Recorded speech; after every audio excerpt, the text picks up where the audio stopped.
Olá, seja bem-vindo ao canal Arquivo Bizarro.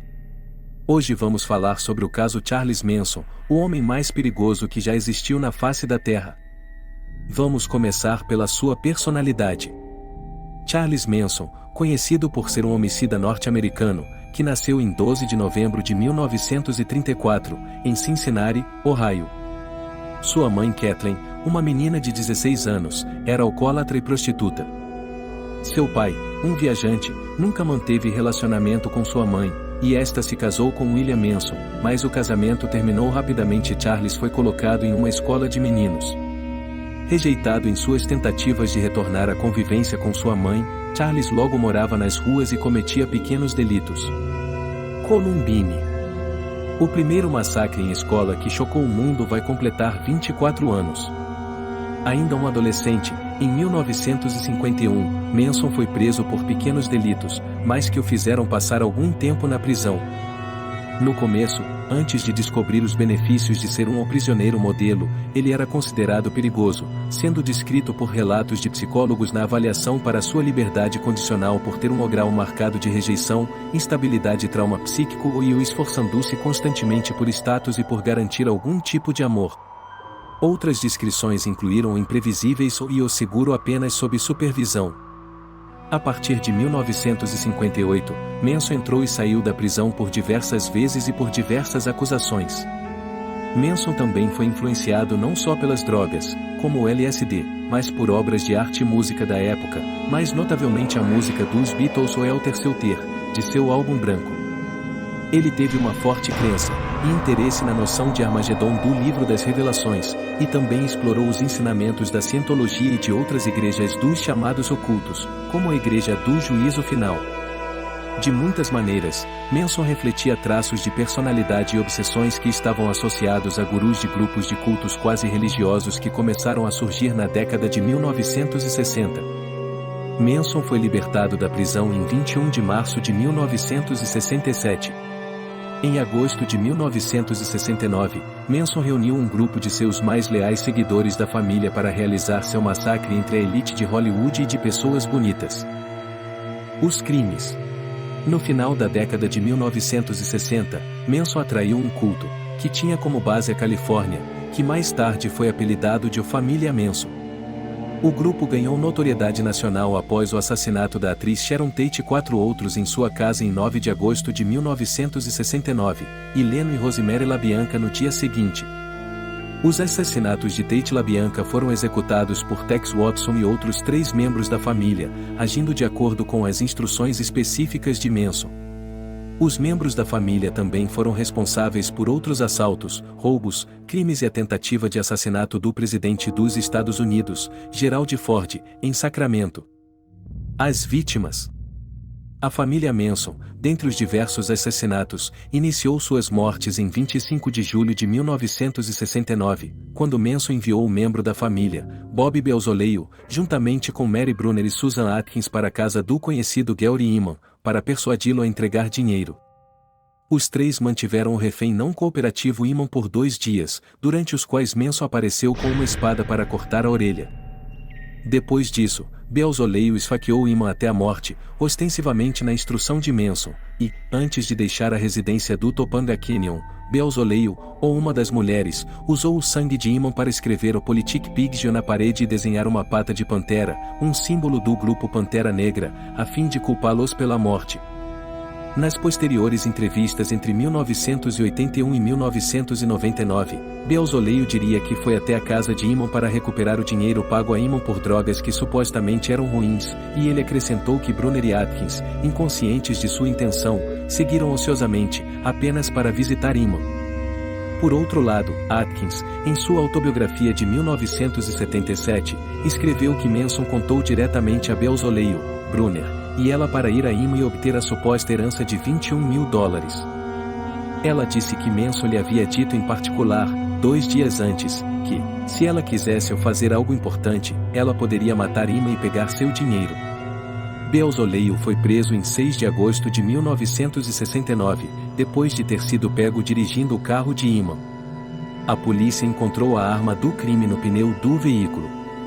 Uma das maiores e mais famosas chacinas feitas pela família Manson ocorreu em 8 e 9 de agosto de 1969, onde brutalmente assassinaram 5 pessoas, uma delas grávida. 4 membros da família invadiram a casa do casal de celebridades casadas, a atriz Sharon Tate e o diretor Roman Polanski em Los Angeles e mataram Tate, que estava grávida de 8 meses e meio, junto com 3 amigos que estavam visitando na época, e um visitante de 18 anos, que foi morto quando estava saindo da casa. Polanski não estava presente na noite dos assassinatos enquanto trabalhava em um filme na Europa. Os assassinatos foram realizados por Tex Watson sob a direção de Charles Manson. Na noite do crime, Watson dirigiu até o local com Susan Atkins, Linda Kasabian e Patricia Krenwinkel, que cooperaram com as mortes. Na próxima noite de 10 de agosto de 1969, 6 membros da família, e Leslie Van Houten, Steve Klein-Ogrod e os 4 da noite anterior. Desta vez, Manson se mostrava descontente com o pânico causado pelas vítimas da noite anterior. Manson decidiu acompanhar os 6, para mostrar-lhes como fazê-lo. Depois de algumas horas de viagem, em que ele considerou uma série de assassinatos e até tentou um deles, Manson deu instruções para Kasabian, que trouxe o grupo para a residência número 3301 em Waverly Drive. Esta foi a casa do executivo Leno LaBianca e sua esposa, Rosemary, um coproprietário da loja de roupas. De acordo com Atkins e Kasabian, Manson primeiramente desapareceu na estrada, mas retornou para dizer como deveriam ser amarrados os ocupantes da casa. Ele então enviou Watson para cima com Krenwinkel e Van Houten. Depois que Manson apontou para um homem dormindo através de uma janela, os dois entraram pela porta traseira desbloqueada. Conforme Watson relatou, que Manson levou o ainda não desperto Leno LaBianca do sofá até o local de sua morte, ameaçando-o com uma arma, e Watson amarrou suas mãos com uma tanga de couro. Depois que Rosemary foi trazida do quarto para a sala de estar, Watson seguiu as instruções de Manson para cobrir as cabeças do casal com fronhas. Manson deixou o local, enviando Krenwinkel e Leslie Van Houten para casa com instruções para que o casal seja morto.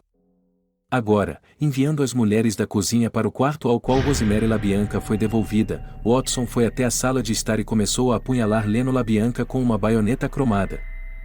O primeiro impulso entrou na garganta do homem e continuou atacando Leno, esfaqueando-o um total de 12 vezes. Quando ele terminou, Watson esculpiu o ouro no abdômen exposto do homem. Ele afirmou isso em sua autobiografia. Voltando ao quarto, Watson encontrou Krenwinkel apontando Rosemary LaBianca com uma faca da cozinha LaBianca. Seguindo as instruções de Charles Manson para garantir que cada uma das mulheres também fizesse parte das mortes, Watson disse a Van Houten para que apunhalasse também a senhora LaBianca. Ela o fez, esfaqueando-a aproximadamente 16 vezes nas costas e nas nádegas expostas. No julgamento, Van Houten afirmou, com certeza, que Rosemary LaBianca estava morta quando a apunhalou, e as evidências mostram que muitas das 41 feridas feitas na senhora LaBianca, de fato, foram infligidas após a morte.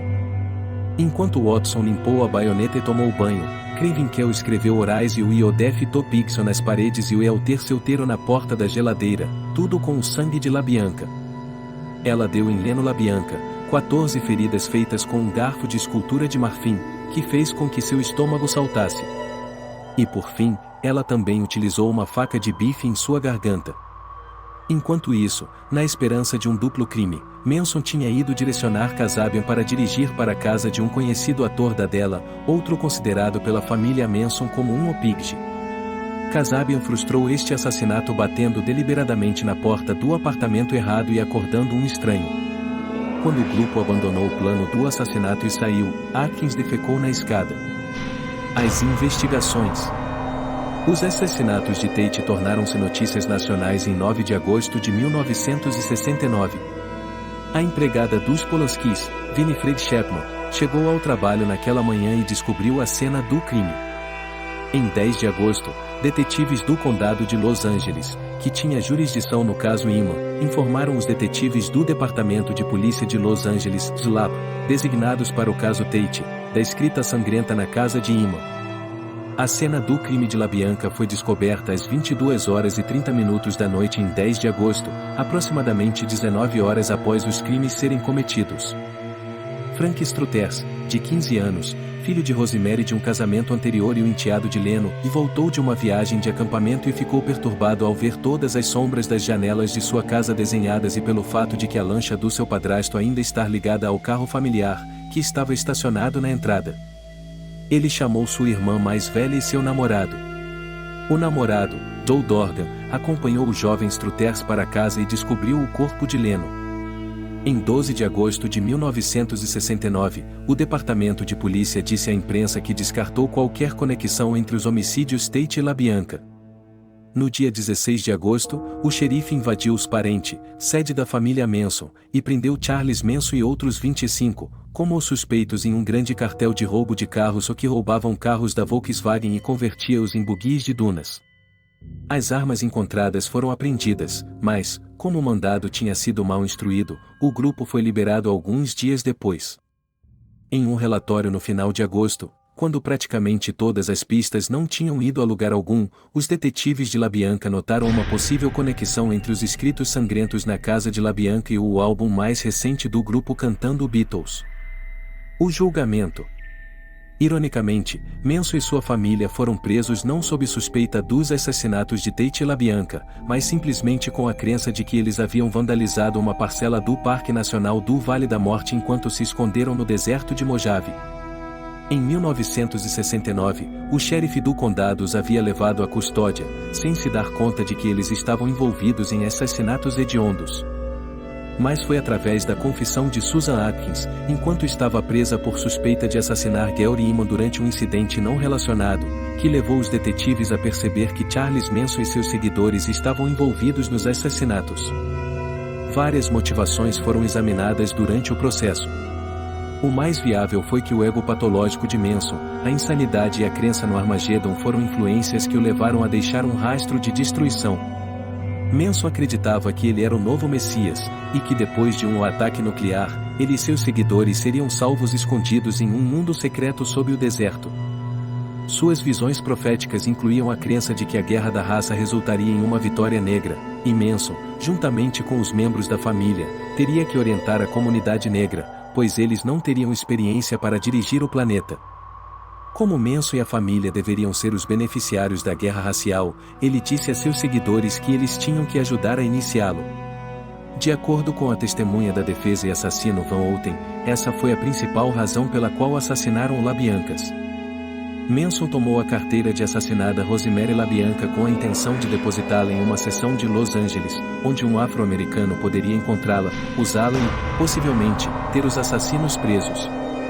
Mais tarde no tribunal, Van Outen, que tinha apenas 19 anos quando participou dos assassinatos de LaBianca, alegou que Charles Manson aproveitou sua vulnerabilidade e que não gostava de sua mãe, embora ela acreditasse, como os outros membros, que ele era um homem de visão.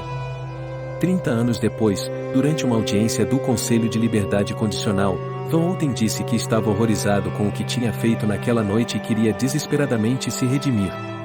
Foi negada sua liberdade condicional em 2006 e novamente em 2010. Susan Atkins admitiu nas confissões iniciais para os companheiros prisioneiros que queria cortar o bebê não nascido de Tate, mas não teve tempo. Ela também revelou que outros atos espalhafatosos e macabros deveriam ter sido perpetrados contra as vítimas e que uma lista de outras estrelas de Hollywood de alto perfil estava em uma lista para ser morto e mutilado. Entre eles, Elizabeth Taylor e o marido Richard Barton, Frank Sinatra, Steve McQueen e Tom Jones.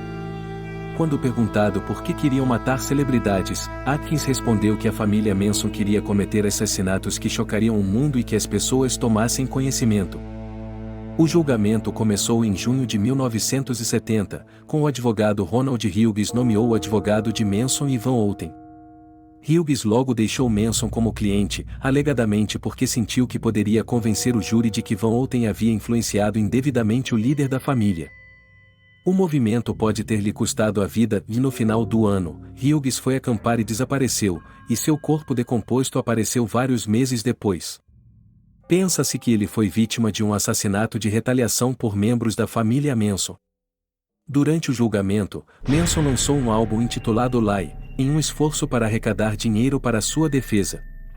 Ele se revelou na atenção da mídia, e durante os processos judiciais ele apareceu com um oxiso esculpido em sua testa.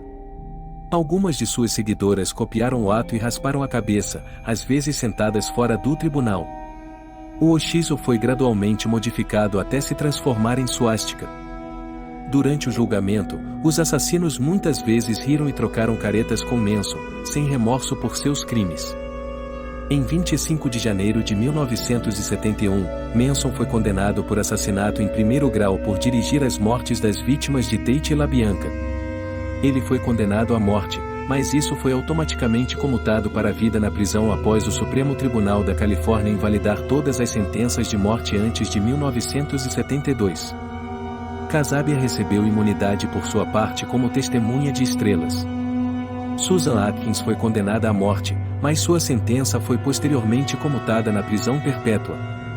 Ela foi encarcerada de 1969 até a morte em 2009.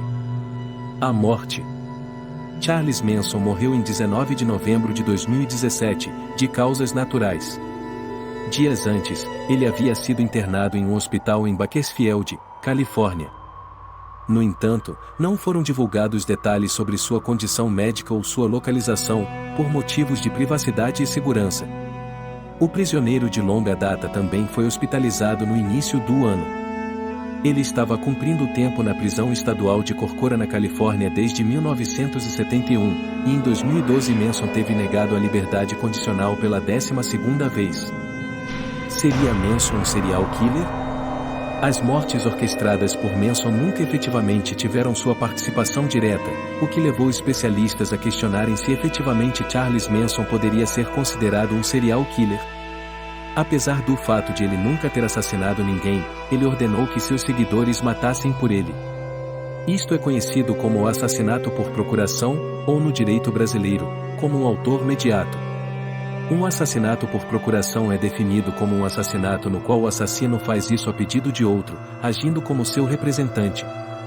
Assim, há quem considere Charles Manson apenas um caso de spray killer, que seria definido como assassinatos em 2 ou mais locais com quase nenhuma pausa entre os crimes. De acordo com o FBI, a definição se aplica a 2 ou mais assassinatos cometidos por um criminoso ou criminosos, com um período significativo entre as mortes. Este período significativo de tempo marca a diferença entre um spray killer e um serial killer, assassino em série. Esta categorização, no entanto, nunca teve real valor para forças da lei americana devido a problemas relacionados ao conceito de período significativo de tempo. Outra distinção que os separa dos assassinos em série é que os assassinatos cometidos por estes são eventos claramente distintos, ocorridos em épocas diferentes, enquanto o ataque do spray killer são definidos por um rápido incidente que provoca a morte de várias pessoas ao mesmo tempo. E essa foi a história bizarra de Charles Manson, o homem mais perigoso que já existiu. E eu vou ficando por aqui, te espero no próximo vídeo. Até logo!